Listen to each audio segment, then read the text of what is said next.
Hi, everybody. This is Mrs. Owen, Hi, I'm AJ. and we are going to show you a little bit about what you need to bring to class if you're in Mrs. Hines and Mrs. Owen's Essentials class on Fridays. So, if you were at the orientation, you received a little half sheet of paper that details what you need to bring. If you were not there or if you had to leave early, we did email that out, so you can refer to that. We're going to show you some of the things we're bringing and what they look like. Your items may look a little bit different, and that's okay. AJ, would you like to show what you're bringing on Friday? Well, I'm bringing some pens, She likes fun colors. some dry erase markers, Okay. my binder. Here, I'll take your binder. Go ahead. What's this called? Your ancient history based writing lessons. Yep. And then what's that last piece And then my student resource packet or guide. there? Okay.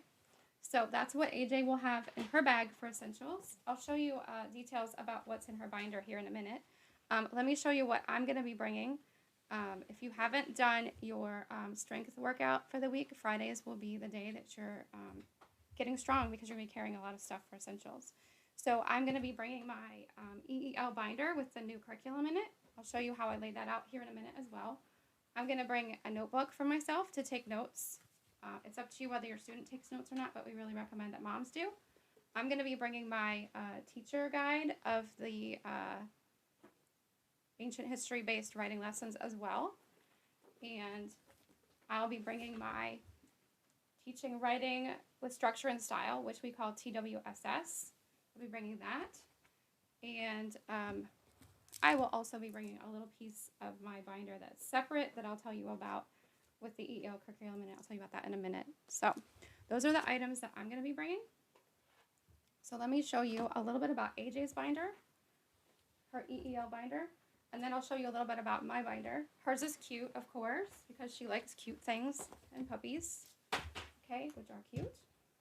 So what I've put in her binder, just to describe it for you a little bit first, is I have put in there the blank charts, the master charts, the analytical task sheets for her, and a copy of the Quid et Quo.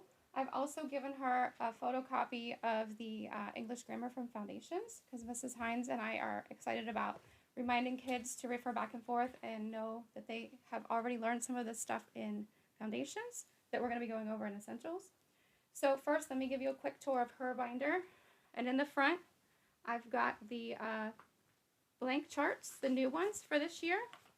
Like there's chart A, and then I've labeled each chart. I've put them in a page protector and labeled them with a tab so she can find them. And then I've got the answer back here under master charts. And so she can go find the answer in class if she wants to. She can pull out the answer sheet and lay it right next to the blank one. And she can also do that at home. So then back a little further, I've got a section with her analytical task sheet in it.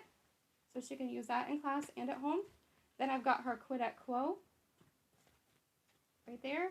And then I've got her English grammar from Foundations. She likes green, and I just happen to have green colored paper. So to set it apart a little bit from the Essentials materials, I made it in green.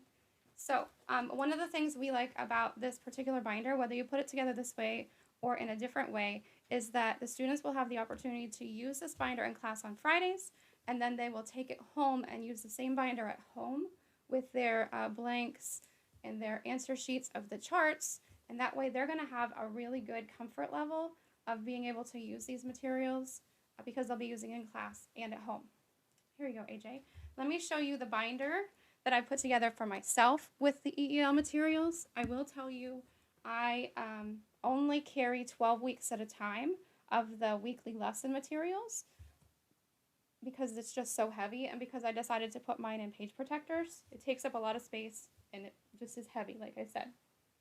So this is where I have my weekly lesson materials, my analytical task details, the section in there where they walk you through step by step how you do the analytical task with your student.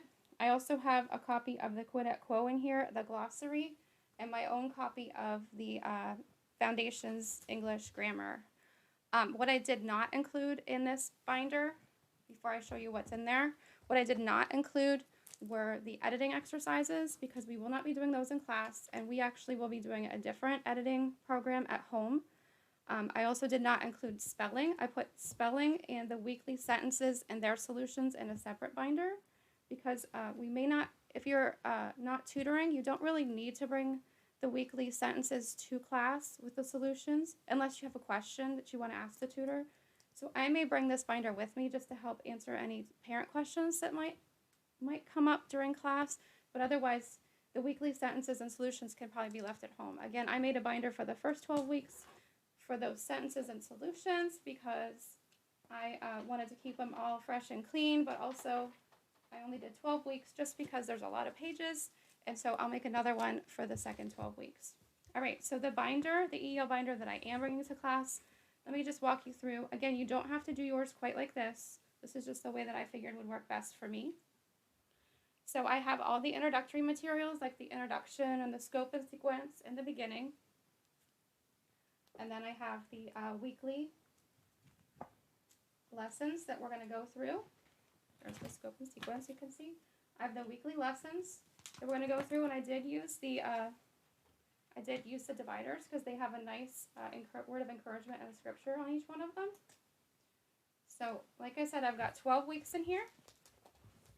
Let me pull that back. And then show you what I have in the back and how I have it.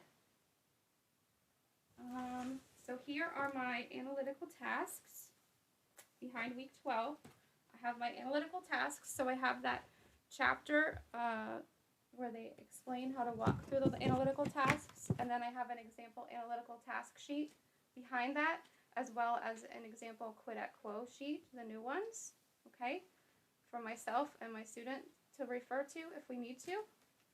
And then behind that, I have the glossary. And then behind that, you'll see my green, brightly colored Foundations English memory work so that it stands out a little differently, but we have it in the back. You could just bring your guide, your Foundations guide if you like. I'm just afraid that I'll forget it or put it in the car in between classes.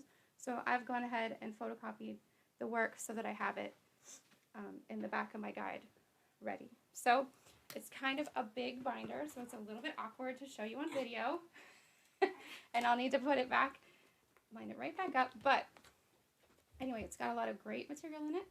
So that's how we're organizing things. Like I said, you have the freedom to organize everything at your house the way that works best for your family. But just we were just running through a reminder of what you'll need to bring. And again, you can read over that sheet that we sent out and make sure you don't forget anything for Friday. If you don't have everything ready for Friday, no problem. We'll work on it together, and we'll work on it in the weeks coming up, and it'll be a great journey together. Thanks.